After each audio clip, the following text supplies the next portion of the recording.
नमस्कार, मैं डॉक्टर हेमलता शर्मा, सहायक आचार्य संस्कृत, राजकीय स्नातकोत्तर महाविद्यालय बयाना।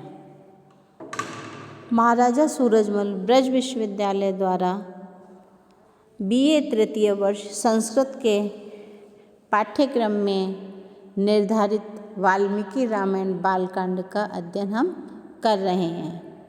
आज हम 73 श्लोक से 80 श्लोकों तक का अध्ययन करेंगे। तो सर्वप्रथम हनुमान द्वारा लंका नगरी में सीता के दर्शन करने का वर्णन हमें 73वें श्लोक में प्राप्त होता है। इसके पश्चात 74 में सीता से हनुमान जी का मिलन और रावण के सेना नायकों तथा मंत्री पुत्रों के वध का वर्णन हमें 75वें श्लोक में प्राप्त होता है।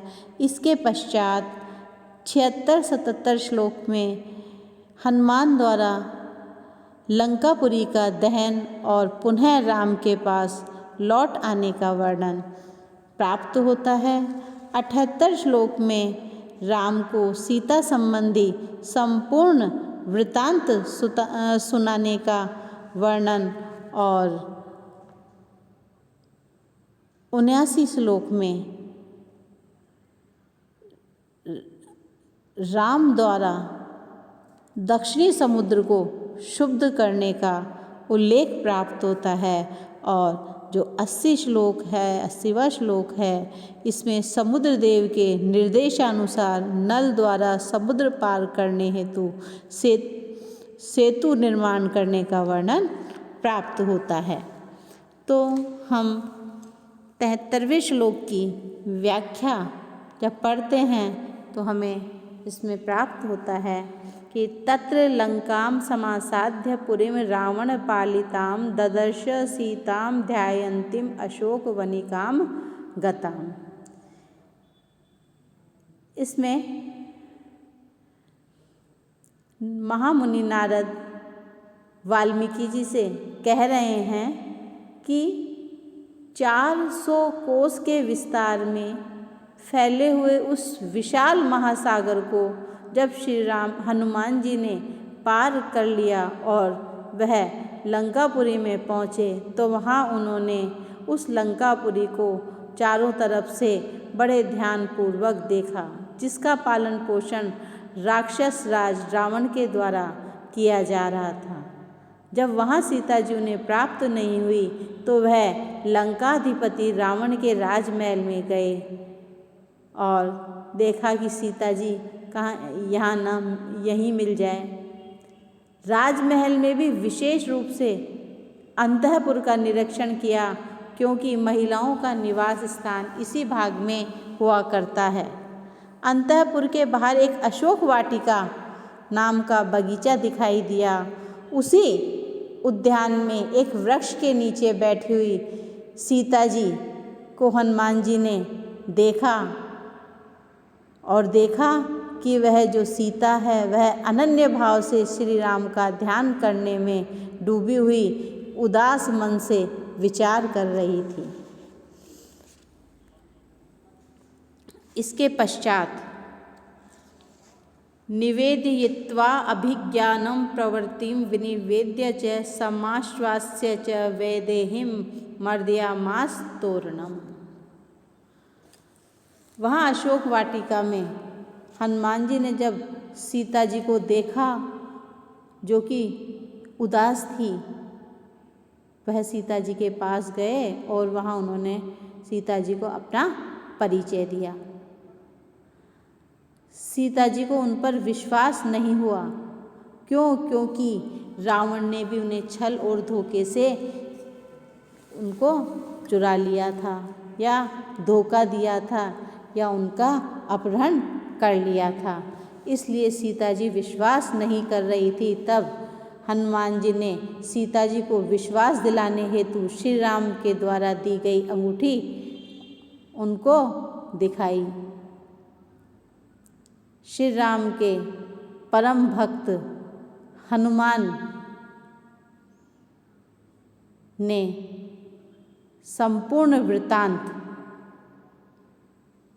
श्री राम और सुग्रीव की मित्रता आदि के विषय में सीता जी को सब कुछ बताया और उन्हें आश्वासन भी दिया कि शीघ्र ही श्री राम लंका में आएंगे और रावण को मारकर आपको स्वतंत्रतापूर्वक ले जाएंगे। सीता जी को इस बात पर विश्वास नहीं हुआ। उसका कारण था कि श्री राम के पास उस प्रकार की सेना, अस्त्र शस्त्र आदि नहीं थे जिस प्रकार के शस्त्र अस्त्र रावण के पास थे। हनुमान जी ने केवल सीता को विश्वास दिलाने के लिए ही अपनी अतुलित बल और शक्ति का परिचय देते हुए अशोक वाटिका के मुख्य द्वार को तोड़ दिया कि जिन श्री राम के पास मेरे जैसा भक्तवीर विद्यमान है उसका सामना कोई नहीं कर सकता। इस प्रकार उन्होंने सीता जी को विश्वास दिलाया। इसके पश्चात पंचसेनाग्रगान हत्वा सप्त मंत्री सुतानाम अपि शूरम अक्षंच निष्पिष्य ग्रहणम समुपागतम। इसके पश्चात हनुमान जी ने जब अशोक वाटिका का मुख्य द्वार तहस नहस कर दिया, तोड़ दिया, तो वहाँ के जो द्वारपाल थे उन्होंने रावण को दरबार में वह सारी सूचना पहुँचाई। रावण ने तोरण द्वार को तोड़ने वाले को सजा देने या मारने के लिए पिंगल नेत्र के नेतृत्व में 5 सेनापति को भेजा, परंतु हनुमान जी ने उन 5 सेनापतियों को तत्काल मार गिराया।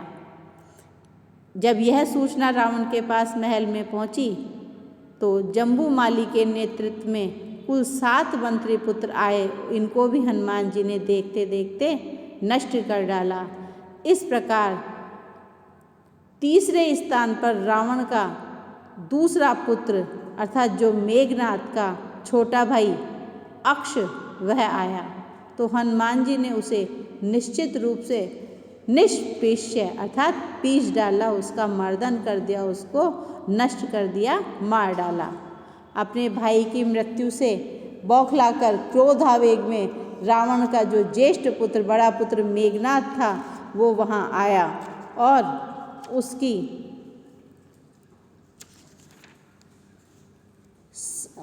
समझ में यह विषय आ गया कि यह कोई साधारण वानर नहीं है, अपितु 5 सेनापतियों, 7 मंत्री पुत्रों और छोटे भाई अक्ष को मारने वाला तो कोई अद्वितीय रूप से शक्तिशाली है और संभवतया मेरे वश में भी आसानी से ना आवे।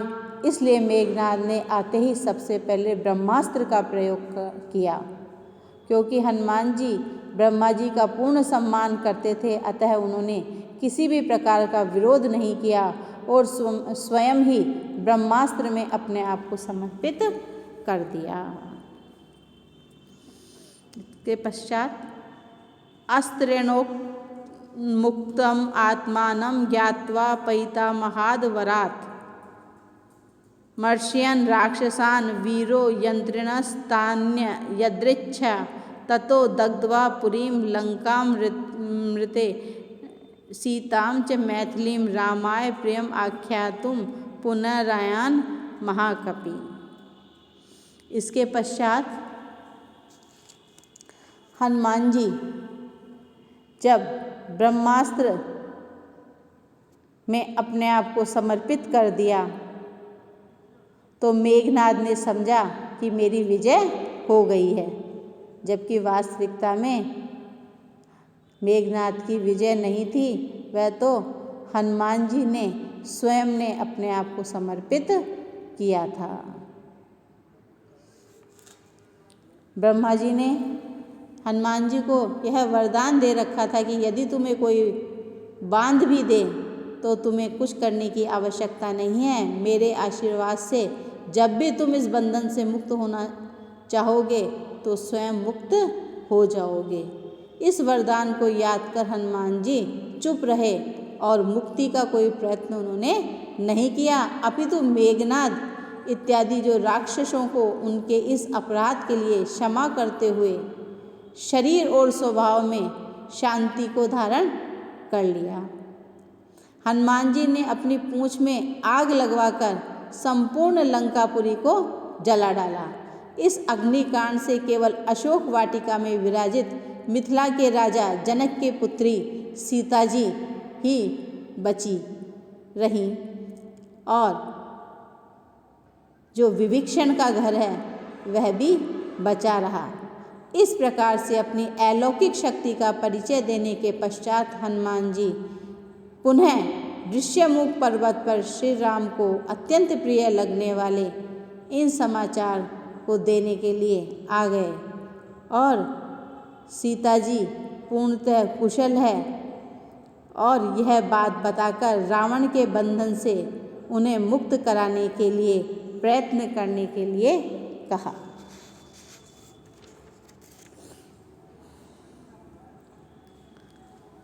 उसके पश्चात 78वें श्लोक में सो अभिगम्य महात्मानं कृत्वा रामं प्रदक्षिणं न वेदयद मेयात्मा दृष्टा सीतेति तत्वतः। यहाँ नारद मुनि वाल्मीकि जी से कहते हैं कि जब ऋष्यमुख पर्वत से उड़कर लंका तक जाने में, सीता जी को खोजने में और राक्षसों को मारने में तथा लंकापुरी का दहन करने में और पुनः लौटने में हनुमान जी ने असीमित धीरजता का परिचय दिया। किसी भी संकट में वे घबराए नहीं और महात्मा के समान निवास करने वाले श्री राम के पास में आकर हनुमान जी ने आदर और सम्मान तथा विनय पूर्वक पहले उनकी परिक्रमा की और उसके पश्चात निवेदन किया कि मैंने वास्तविक रूप से साक्षात सीता जी को देखा है, वे कुशल हैं, किसी प्रकार से चिंतित होने की आवश्यकता नहीं है, किंतु रावण से युद्ध कर सीता जी को छुड़ाने के लिए हमें तत्काल प्रयास करना चाहिए। 79 श्लोक में ततः सुग्रीव सहितो गत्वा तीरम महोदधे समुद्रम शोभयामास शरैरादित्य सन्निभै।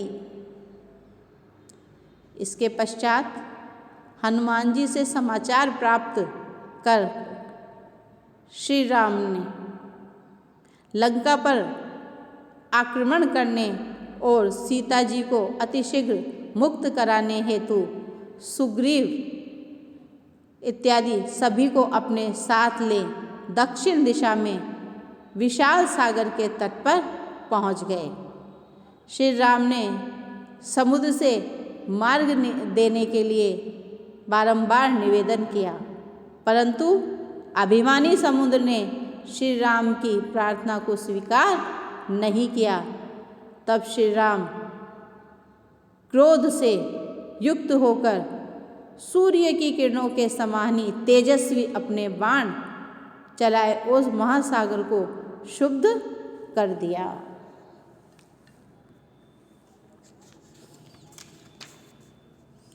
तब दर्शयामास चात्मानं समुद्रः सरितं पतिः समुद्रवसनात् चैव नलं सेतुम् अकारयत्।